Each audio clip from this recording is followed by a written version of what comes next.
This channel does not promote any violent, harmful, or illegal activities. All content provided by this channel is meant for an educational purpose only.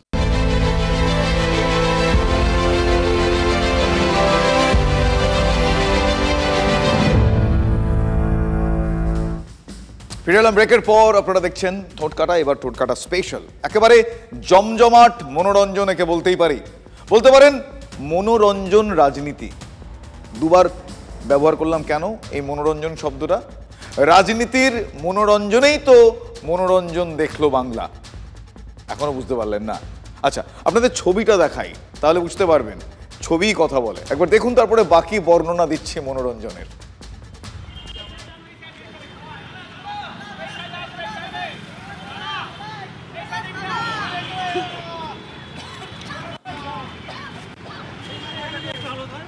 এবার নিশ্চয়ই বুঝতে পারছেন এতবার মনোরঞ্জন কেন বললাম। হ্যাঁ, মনোরঞ্জন ব্যাপারী, বলাগড়ের বিধায়ক। সেই মনোরঞ্জনেরই মনোবাঞ্ছা ছিল রিক্সা চালিয়ে বিধানসভায় যাবেন।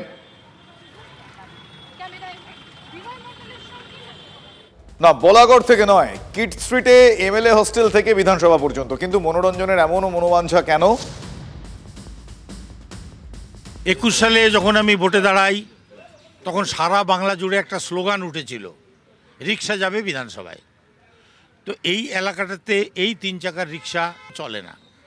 সেই রিক্সার ওইখানে নিয়ে বিধানসভাতে রিক্সা নিয়ে যাওয়ার জন্য আমাকে পারমিশন করাতে হয়েছে। তার জন্য অনেকটা সময় লেগেছে, সেই জন্য একটু দেরি হয়ে গেছে।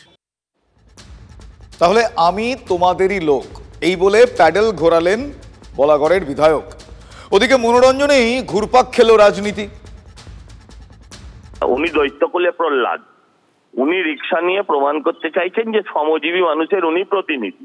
আমি এটাও বিশ্বাস করি উনি শ্রমজীবী মানুষের প্রতিনিধি। তাই বলে ধরুন যদি বালু অটো করে আসে, বালু যদি অটো করে আসে, ধরুন যদি পার্থ এখন জেলে আছে, সে যদি ঝাঁকা মুটে করে আসে, তার মানে কখনোই মনে হবে না যে এরা গরিবের প্রতিনিধি। দলিতের জন্য করতে গেলে দলিতের বাড়ি খেতে লাগে না, রিক্সা শ্রমিকের জন্য কাজ করতে গেলে রিক্সা চালাতে হয় না। তার জন্য সরকার, রাজ্যের সরকার, দেশের সরকারকে এমন নীতি নিতে হয় যার জন্য গরিব মানুষ উপকৃত হয়। যাই হোক, রিক্সার প্যাডেল ঘুরলো, এমএলএ হোস্টেল থেকে চাকা ঘুরলো ঠিকই, কিন্তু তাল কাটলো কোথায় বলুন তো? পারমিশনে, অনুমতিতে। উৎসাহিত, আনন্দিত, তারা জানে যে একজন রিক্সাওয়ালা আমাদের অঞ্চলের বিধায়ক। তারা রিক্সাওয়ালা বিধায়ককেই পছন্দ করে, বাবু বিধায়ককে না। তো বাবু আমি হতে চাইনি, বাবু আমি হতে চাইবো না।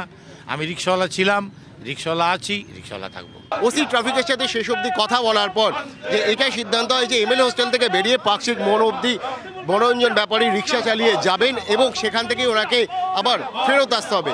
অর্থাৎ এ প্রসঙ্গে দাঁড়িয়ে মনোরঞ্জন ব্যাপারীর যে ইচ্ছে ছিল, সেই ইচ্ছে কিন্তু পূরণ হলো না। থানার অনুমতি ছিল, কিন্তু ট্রাফিকের অনুমতি কই? অনুমতির ফেরে মনোরঞ্জনের মনোভঙ্গ হলো। তবে মনোরঞ্জন হলো রাজনীতির, আর এই যেমনটা বিধানসভার বাইরে চললো, তেমনটাই তো গতকাল থেকে চলছে বিধানসভার ওই চত্বরেও। দেখুন, বেলা 12টা থেকে আলোচনা শেষ না হওয়া পর্যন্ত আমরা ধর্ণা প্রদর্শন দেব।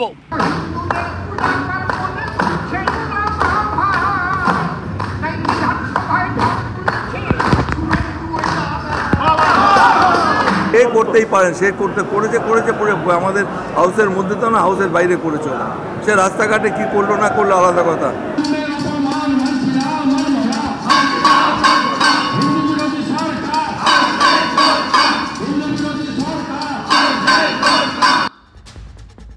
একদিকে টিম শুভেন্দু, অন্যদিকে ব্যাপারী একাই কুশীলব। দেখে কেউ কেউ বললেন ওই কোট আনকোট নাটক, কেউ কেউ আবার এর মধ্যে গিমিক দেখছেন। যার যেমন দেখার চোখ, যেটাকে আমরা বলি দৃষ্টিভঙ্গি। তবে এটা বলতেই হয় যে বিধানসভার বাইরে আজ মনোরঞ্জনের এতটুকুও খামতি ছিল না, কিন্তু ভিতরে সব নজর, সব প্রশ্নের কেন্দ্রবিন্দু হয়ে রইলেন তিনি, মাননীয় মুখ্যমন্ত্রী।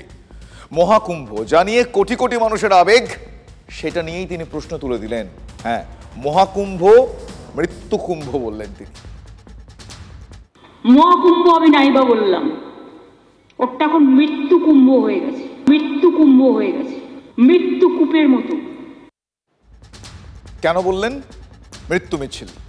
পরপর আগুন, পদপিষ্টের ঘটনা, আবেগের হুড়োহুড়ি।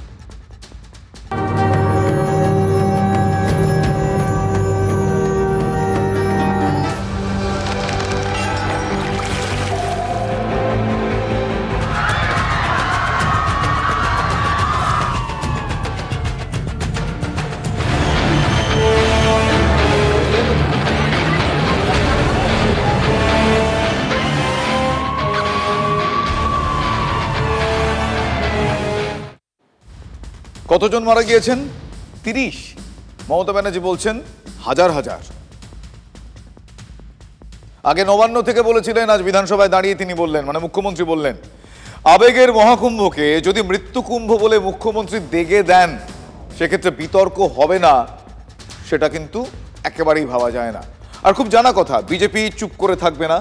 হিন্দুত্বর যে পাল্টা সুর, সেই সুর নিয়েই একটু গলা চড়ালেন বিরোধী দলনেতা। 144 বছর পরে গঙ্গা যমুনা সরস্বতী মাইয়া তার যে সঙ্গম স্থল ত্রিবেণী সঙ্গম প্রয়াগরাজ, এই রকম একটা জায়গাকে কি বলেছেন? মৃত্যু কুম্ভ। মহাকুম্ভ আমি নাইবা বললাম, ওটা এখন মৃত্যু কুম্ভ হয়ে গেছে। আপনি বলেছেন কুম্ভ মেলা ধর্ম করার জন্য নয়, টাকা রোজগার করার জন্য করা হচ্ছে। বড় লোক আর ভিআইপিদের জন্য লক্ষ টাকার ক্যাম্প, আর গরিব লোকেদের, সাধারণ লোকেদের জন্য লাইনে দাঁড়ান 15 ঘন্টা 20 ঘন্টা দাঁড়িয়ে, যদি একটা মাদুরেও বসে 2000 টাকা। এত বড় অপরাধ ক্ষমার অযোগ্য। আপনার এই মন্তব্যের খেসারত আপনাকে দিতে হবে। সেই জলটা আপনারা দূষিত করেছেন, বিষাক্ত করেছেন মহাকুম্ভের পবিত্র জায়গাটা। মৃতদেহের ওপর দিয়ে যারা এই হাইপ তুলছেন আর টাকা কামানোর জন্য ধর্মকে বিক্রি করছেন, তাদের আমি মন থেকে মেনে নিতে পারি না। মহাকুম্ভের অপমান নেহি সহেগি হিন্দুস্তান, মহাকুম্ভের অপমান নেহি সহেগি হিন্দুস্তান। আমি মহাকুম্ভকে সম্মান করি, আমি শ্রদ্ধা জানাই, পবিত্র গঙ্গা মাকে আমি সম্মান করি, কিন্তু প্ল্যানিং না করে এত হাইপ তুলে এত লোকের মৃত্যু বললেন 30 জন, কথাটা কি সঠিক? কত ডেড বডি ভাসিয়ে দিয়েছেন নদীতে? কত হাজার হাজার, 8বার আগুন লেগেছে। তিনি আতঙ্কিত। মহাকুম্ভের পুণ্য স্নান এক হয়েছে হিন্দুস্তান। মহাকুম্ভের মহাস্নান দেখেই মুখ্যমন্ত্রী আতঙ্কিত। 26-এর ভয়। ওই যে শুরুতেই আপনাদের বলছিলাম, দৃষ্টিভঙ্গি। শুভেন্দু অধিকারী নিজের মতো রাজনীতির ন্যারেটিভ তৈরি করে নিয়েছেন। মমতা ব্যানার্জি তিনি বলছেন যে পরিকাঠামোর কথা, খামতির কথা, রাজ্যের প্রশাসনিক প্রধানের জায়গা থেকে এই অপ্রীতিকর প্রশ্নগুলো তিনি তুলছেন। আমার রাজ্যে যারা ফিরে এসছেন একটা ডেথ সার্টিফিকেটও দেননি, পোস্টমর্টেমও করেননি, ইভেন মেডিকেল কলেজ থেকে কেউ সইও করেনি যেখান থেকে ডেড বডি এসছে। শুধুমাত্র যাকে হ্যান্ডওভার করেছে তাকে সই করিয়ে দিয়েছে। উনি এখানে পাগলামি করেছেন 1 ঘন্টা 22 মিনিট ধরে। উনি আজকে আতঙ্কিত। আমি দেখেছি কাগজটা, তাই আমরা কিন্তু প্রত্যেকে যাতে ডেথ সার্টিফিকেট পায় সেই জন্য এখানে পোস্টমর্টেম করিয়েছি, যাতে তার ফ্যামিলি জানতে পারে যে তার ফ্যামিলির মৃত্যু হয়েছে কোথায় এবং তার পোস্টমর্টেম করা হয়েছে, সে মারা গেছে স্ট্যাম্পেডে। এরপরে তো বলবেন হার্ট অ্যাটাকে মারা গেছে, নিয়ে কম্পেনসেশন তো ঘোষণা করেই খালাস। যদি ডেথ সার্টিফিকেট না থাকে, যদি পোস্টমর্টেম না করেন, তো কোথার থেকে সে দাবি করবে? দলদাস আইপিএসরা চটি চাটেন। তারা যা রিপোর্ট ওনাকে দিয়েছেন, আইবি রিপোর্ট, তাতে পশ্চিমবঙ্গ থেকে কয়েক লক্ষের বেশি হিন্দু গিয়ে ওখানে এটা 1 কোটির উপরেও 2 কোটিও হয়ে যেতে পারে। স্রোতের মতো গেছেন হিন্দুরা। এত হাইপ তুলতে গেলেন কেন? এইসব সিরিয়াস প্রোগ্রামে এত হাইপ তুলতে নেই। ফার্স্ট দেখতে হয় ক্যাপাসিটি আছে কিনা, প্ল্যানিংটা ভালো করে করতে হয়। রেলের স্ট্যাম্পেডেও তো অনেক মানুষ মারা গেছেন, অনেকে আহত হয়েছেন, কিন্তু তা সত্ত্বেও আমরা খুব সফট লাইনে বলেছি। তার কারণ ইনসিডেন্ট বা অ্যাক্সিডেন্ট যে কোনো জায়গায় ঘটতে পারে, সেটা নিয়ে আমরা নোংরা রাজনীতি করি না। তিনি আতঙ্কিত। মহাকুম্ভের পুণ্য স্নান এক হয়েছে হিন্দুস্তান, এই আতঙ্ক তার প্রকাশ পেয়েছে। তৃণমূলের অনেক পরিচিত সাংসদ, প্রাক্তন রাজ্যসভা সাংসদ, তারাও ডুব দেওয়ার ছবি ছেড়েছেন, বাধ্য হয়েছেন ছাড়তে। তাই মুখ্যমন্ত্রী আজকে ভয় পাচ্ছেন কুম্ভকে দেখে। ভয়কে জয় করে এখানে দাঁড়িয়ে আছি, ভয়কে জয় করে এখানে দাঁড়িয়ে আছি। কত বুকের পাটা দেখি।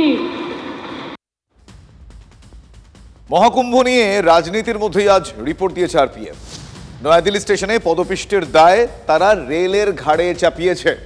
শুনুন। দুর্ঘটনা যাবতীয় দায় রেল কর্তৃপক্ষের ঘাড়ে ঠেলে দিল আরপিএফ। তাদের রিপোর্টে স্পষ্টভাবে জানিয়ে দেওয়া হলো, রেল কর্তৃপক্ষ তারা সুনির্দিষ্ট সময়ে যদি সঠিক পদক্ষেপ করত তাহলে এই দুর্ঘটনা এড়ানো যেত। অর্থাৎ শেষ সময়ে 12 নম্বর প্ল্যাটফর্ম থেকে 16 নম্বর প্ল্যাটফর্মে ট্রেন পরিবর্তন করে দেওয়ার কারণেই যে হুড়োহুড়ি ঘটেছে, এবং সর্বোপরি বারবার ধরে নিরাপত্তার দায়িত্বে থাকা অফিসাররা স্টেশনের ডিরেক্টরকে নির্দেশ দিয়েছিলেন অবিলম্বে টিকিট বিক্রি বন্ধ করতে, কিন্তু তাতে কোনোভাবেই কর্ণপাত করা হয়নি। আর তার ফলেই যাবতীয় ঘটনা ঘটেছে বলে আরপিএফের রিপোর্টে উল্লেখ করা হয়েছে। কুম্ভ মেলাকে কেন্দ্র করে একটা মারণ খেলায় মেতেছে কেন্দ্রীয় সরকার। হাইপ তৈরি করা হয়েছে, হাইপ গ্রহ নক্ষত্র যোগাযোগ, অমুক দিন স্নান, আসুন আসুন আসুন আসুন। 50 কোটি, 52 কোটি, 54 কোটি, 55 কোটি এইসব দিকে চলছে। 50 কোটি মানুষের কথা বলা হচ্ছে। মোদিজির গভর্নমেন্ট, অশ্বিনীজির গভর্নমেন্ট চাইছেন মানুষের কষ্ট না হোক। 26 তারিখ অবধি আপনারা সবাই যান। জেনারেল বগির টিকিট বিক্রি হচ্ছে হাজার হাজার। কোথায় উঠবে? বিজেপির আরএসএস এর লোকেদের জন্য কত ট্রেন অ্যালট করা থাকে, আর যখন এই প্রয়াগরাজে যাচ্ছে তখন তাদের জন্য কিচ্ছু করেনি। আজকে এই লাগাতার কুম্ভ নিয়ে যে ম্যাসাকার চলছে, মৃত্যুর মিছিল চলছে, হিন্দু ধর্মের ধোঁয়াশা তুলে, হিন্দু ধর্মের, সনাতন ধর্মের কথা বলে শুধু হিন্দু ধর্মের মানুষদেরই অ্যাক্সিডেন্ট করে মেরে দিল। গাফিলতি নিশ্চয়ই আছে, আমি সেটা নিয়ে কোনো কথা বলছি না। এই মানুষগুলোকে প্রোটেকশন দিতে গেলে কি কি করা উচিত ছিল, তার যে কি রেলের ব্যবস্থা করা উচিত ছিল। নারকীয় ব্যবস্থা। কারা টিকিট বিক্রি করছে তারা জানে না কটা ট্রেন, কটা কামরা, কজন মানুষকে ধরতে পারে। কাদের ব্যর্থতা? প্রত্যেকটি সংস্থার কাছ থেকে রিপোর্ট হাতে পাওয়ার পরেই তদন্ত কমিটি চূড়ান্ত সিদ্ধান্ত নেবে যে দায় কার, আর তারপরে স্পষ্ট হবে যে শাস্তির কাঠগড়ায় কে দাঁড়াবেন। এটা তো কেউ সাফাই দিচ্ছে না। সরকার যথেষ্ট শক্তিশালী আছে, 40 কোটি লোক স্নান করেছে, তারা কেউ উড়ে যায়নি। অধিকাংশ লোক ট্রেনে গেছে, বাই রোড গেছে। বিরাট কর্মকাণ্ড। সামগ্রিক পরিকাঠামো এবং বিশেষত নিরাপত্তার ক্ষেত্রে যদি পরিকাঠামোগত পরিবর্তন না আসে, তাহলে এই ঘটনার পুনরাবৃত্তি হওয়া যে আবারও অবশ্যম্ভাবী, সে কথাও বারবার বলছেন অনেকে। তৃণমূলকে জ্ঞান না দিলেই হবে। 119 জনকে খুন করে দিয়েছিল জ্ঞানেশ্বরী হত্যাকাণ্ডে, মমতা ব্যানার্জি পদত্যাগ করেছিলেন নাকি? কথার পিঠে কথা, বক্তব্য পাল্টা বক্তব্য। রাজনীতির জায়গা থেকেই কি তাহলে তৃণমূল সুপ্রিমো মহাকুম্ভকে কোট আনকোট মৃত্যুকুম্ভ বললেন? সবে তো শুরু, বিতর্ক এখন অনেক বাকি আছে। মুখ খুললেন অম্বিকা মহারাজ। শুনুন। আপনার দলের সাংসদ হুগলি লোকসভার অভিনেত্রী রচনা বন্দ্যোপাধ্যায়, তিনি তো গিয়ে ওখানে যোগী সরকারের ভূয়সী প্রশংসা করেছেন। আরও বিভিন্ন দলের নেতারা গোপনে যারা গিয়ে কুম্ভ স্নান করে এসছেন, তারাও তো সব যোগী সরকারের প্রশাসনের অ্যাডমিনিস্ট্রেশনের ভূয়সী প্রশংসা করছেন। হঠাৎ মৃত্যুকুম্ভ বলে লাশের ওপরে দাঁড়িয়ে রাজনীতি করার এই যে আপনার প্রচেষ্টা, এই প্রচেষ্টাটা কোনোদিনই সফল হবে না। প্রশাসনিক তৎপরতা যোগী সরকার দেখিয়েছেন, উত্তরপ্রদেশ সরকার দেখিয়েছেন, সেটা ভূয়সী প্রশংসাযোগ্য। রাজনীতি বড় কঠিন খেলা। স্নেক অ্যান্ড ল্যাডার বলে, সাপলুডোর মতো। কাকু তিনিও কি এবার বলবেন যে আমাকে নিয়ে রাজনীতি হয়েছে, আমি রাজনৈতিক চক্রান্তের শিকার? ছবি দেখে আপনারা বুঝতে পারবেন আমি কোন কাকুর কথা বলছি। হ্যাঁ, আর কেই বা আছেন কালীঘাটের কাকু, ভদ্র কাকু, যার পুরো নাম সুজয় কৃষ্ণ ভদ্র। তিনিও আজ জামিন পেয়ে গিয়েছেন। আদালতের শর্ত অবশ্য আরোপিত রয়েছে, নজরদারিও থাকবে। তাতে কি, এতদিন পর বাড়িতে ফিরছেন, বাড়িতে ফেরার সুযোগ হচ্ছে। আপাতত আর জেলে থাকতে হবে না, হাসপাতালের বেডও খুঁজতে হবে না তাকে। এবার বলার মতো কিছু কি পেলেন ভদ্র কাকু? কুঁকড়ে থাকা ভগ্ন হৃদয় কাকুর শরীর ভাষা আবারও কি বদলে যাবে, সেটা ক্রমশ প্রকাশ্য। তবে বিজেপি কিন্তু কাকুর অন্তর্বর্তী জামিনে খুশি নয়, খুশি হওয়ার কথাও নয়। এই জামিন অত্যন্ত দুর্ভাগ্যজনক। জামিন হয়তো একটা স্বাভাবিক ইস্যু, কিন্তু এই জামিন মানে এই ধরনের মানুষ, এই বালু কাকু, হ্যাঁ পার্থ, হ্যাঁ এদেরকে আমরা সমাজে দেখতে চাই না। হয়তো জামিন একটা সময়ের কালে পরে স্বাভাবিক প্রক্রিয়া, কিন্তু এতদিনে এদের শাস্তি হয়ে যাওয়া উচিত ছিল, এদের জাজমেন্ট হয়ে যাওয়া উচিত ছিল, যেটা এখনও আমরা পাইনি। যে শাস্তি এখনও অধরা, বিচার এখনও অধরা, সামাও কিছুটা হলেও হতাশা তো আছেই। সজল ঘোষের কথা শুনেই বুঝতে পারলেন তারা হতাশ। হতাশ হওয়ারই কথা। শুনলেন তো বিজেপির নেতা বলছেন যে এতদিন শাস্তি হয়ে যাওয়া উচিত ছিল, হলো না কেন? কেন্দ্রীয় এজেন্সি কি বিজেপির হতাশার কারণ? 26-এর আগে হাতের অস্ত্রগুলো কি বেরিয়ে যাচ্ছে? কেষ্টমণ্ডল থেকে জ্যোতিপ্রিয় মল্লিক, মানিক থেকে জীবন কৃষ্ণ, সকলেই এখন জেলের বাইরে। বাইরে নয়, শুধু পার্থ, মানে পার্থ চট্টোপাধ্যায়। পার্থ চট্টোপাধ্যায় রাজ্যের প্রাক্তন শিক্ষামন্ত্রীও আজ ছাড়া পেয়েছেন, তবে হাসপাতাল থেকে। বাইপাসের ধারের এক বেসরকারি হাসপাতালে তিনি ভর্তি ছিলেন। এসএসকেএমের চিকিৎসা তার পছন্দ হয়নি, সেখান থেকে পার্থকে ওই হাসপাতালে নিয়ে যাওয়া হয়, সেখান থেকে আজ তাকে ছাড়া হয়। প্রেসিডেন্সিতে যেতে হলো। ডাক্তাররা জানিয়ে দিয়েছেন যে পার্থর শারীরিক পরিস্থিতি এখন স্থিতিশীল, তিনি সুস্থ রয়েছেন, অগত্যা যেতেই হলো। পার্থ নিশ্চয়ই শুনছেন যে আজ কালীঘাটের কাকুরও জামিন হয়ে গিয়েছে। তিনি কি আক্ষেপ করছেন, নাকি তিনিও হতাশ হচ্ছেন, নাকি কবে শিকে ছিঁড়বে সেই আশাতেই তিনি থাকবেন? তাই একে একে এই জামিনে বামেরা কিন্তু এর মধ্যে ওই গট আপ গেম দেখছেন। কণ্ঠস্বর সবে পাওয়া গেছে, জামিন তো পাবেই। আমরা তো বলেছি ইডি সিবিআই যে ধাক্কা ধাক্কি যা এসব হচ্ছে, ইডি সিবিআই নিজেদের মধ্যে এসব হচ্ছে, এটা কি সব গট আপ? ইডি সিবিআই আর তৃণমূলের দুর্নীতিগ্রস্ত নেতা। আমি ছোটবেলা টম অ্যান্ড জেরি দেখতাম কার্টুন চালিয়ে, টমও তো হচ্ছে জেলে ধরে, প্রতি এপিসোডে টম আর কিছুতে জেলে ধরতে পারে না। এটাই চলছে। এই আবাস নিয়ে এত দুর্নীতি হলো, বড় বড় ইনোভা ক্রিস্টা গাড়ি করে কেন্দ্রীয় এজেন্সি এলো, কিছু তো ব্যবস্থা হলো না। একজন তৃণমূল নেতার বিরুদ্ধে ব্যবস্থা নিয়েছে, বলুন, আপনি বলুন। তবে হাইকোর্ট জানিয়েছে যে মানবিক কারণেই অসুস্থ সুজয় কৃষ্ণ ভদ্রকে অন্তর্বর্তী জামিন দেওয়া হয়েছে। বঙ্গ রাজনীতির রঙ্গমঞ্চে কীর্তিকাণ্ড কখনো শেষ হয় না। রোজ কোনো না কোনো নেতা বিতর্ক বাধাবেনি, মানে এটা একটা রুটিন হয়ে দাঁড়িয়েছে। আর এটাই এ রাজ্যে স্বাভাবিক হয়ে উঠেছে। হ্যাঁ, আর সামনের বছর আপনারা জানেন ভোট দুয়ারে করা নাড়ছে, সেটা ভুললে কি করে চলে? বিধানসভা ভোট। তার আগে এখন থেকেই বাংলার বাজারে ওই গরমাগরমি বলে একটা হিন্দিতে, সেটা শুরু হয়ে গিয়েছে। মানে উত্তাপের আঁচ ক্রমশই বাড়ছে। এই যেমন বীরভূমের বাবু দাস, অনেকেই হয়তো তার নাম শোনেননি, তিনি চেনামুখ নন, তাতে কি? বীরভূমে নিজের এলাকায় তার বিরাট দাপট। মন্ত্রী চন্দ্রনাথ সিনহার ঘনিষ্ঠ তিনি, ফলে বুঝতেই পারছেন প্রভাবশালী তকমা এই রাজ্যের কোথায় কোথায় কিভাবে কাজ করেছে, তার নতুন করে ঠোঁটকাটা কি বলবে আপনারা জানেন। আর সেই তিনি বিতর্কের আগুনটা এবার জ্বালিয়ে দিয়েছেন। শুনুন আগে কি বলেছেন তিনি, তারপর আমি বাকিটা বলছি। আমরা অনেক উন্নয়ন দিয়েছি, অনেক আদর দিয়েছি, অনেক সোহাগ দিয়েছি। এবার 2026-এর ভোটে আমি বাবুদাস বলে যাচ্ছে, দুয়ারে কেলানি রাখবো। বিজেপির যারা করবে, যারা মা বোনেদের লক্ষ্মী ভান্ডার বন্ধ করার চেষ্টা করবে, যারা বাংলায় এই 1 নম্বর ওয়ার্ডের দাঙ্গা লাগাবার চেষ্টা করবে, তাদেরকে ডান্ডা দিয়ে ঠান্ডা করে দেবে আমার এই মহিলা তৃণমূলের কংগ্রেসের কর্মীরা। শুনলেন কি বলছেন বাবু? বাবু বাবুগিরি তো একেই বলে। 26-এর আগে দলে দর বাড়ানোর এটা মনে হচ্ছে একটা ভালো ফর্মুলা। তিনি ভাবছেন যে এরকম করে যদি একটু ওই লাইম লাইটে আসা যায়, যত ইচ্ছে হুমকি বিরোধীদের।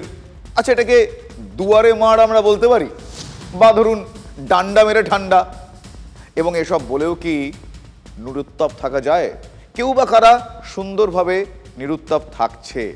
এত উস্কানির পরেও দিব্যি এই বক্তব্যের পক্ষে যুক্তি সাজাতেও কেউ বা কারা পিছপা হচ্ছেন না। ভোট বড় বালাই বলেছে, অবশ্যই দুয়ারে কালানি কারা রাখবে, প্রত্যেকটা মায়েরা বোনেরা দুয়ারে কালানি রাখবে। এই মঞ্চে থেকে আমি বললাম যে যদি 2026-এ কোনো বিজেপির নেতা সুরসুরি দেয় তো মায়েরা তাদেরকে ডান্ডা মেরে তাড়বে। তার কারণ একটাই, তাদের লক্ষ্মী ভান্ডার বন্ধ করে দেবে বিজেপির সরকার। কি এক্সপ্লেনেশন, কি ব্যাখ্যা! লক্ষ্মীর ভান্ডারকে ঢাল করে তাহলে খেলা জমজমাট। বিজেপি কি বলছে, স্থানীয় নেতারা কি বলছেন, কানে গিয়েছে নিশ্চয়ই। দুয়ারে তারা কি পাবেন, কি বলছেন তারা, আসুন শুনি একটু। 2026-এ যারা বলছে বিজেপি কর্মীদের ঘরে দুয়ারে ডান্ডা, তাদের উদ্দেশ্যে একটা কথা বলবো। আগে সেই সমস্ত দাদাদের কাছে তিহারের গল্পটা তাদের শুনে আসতে বলুন, তারপর তো আমরা বিহারের পর তিহার 2026-এ আমরা দেখিয়ে দেবো। বাংলা ছেড়ে এবার একটু চোখ রাখা যাক বাংলাদেশে। শেখ হাসিনা বোমা ফেলেছেন, আর কোনো রাগ ঢাক নয়।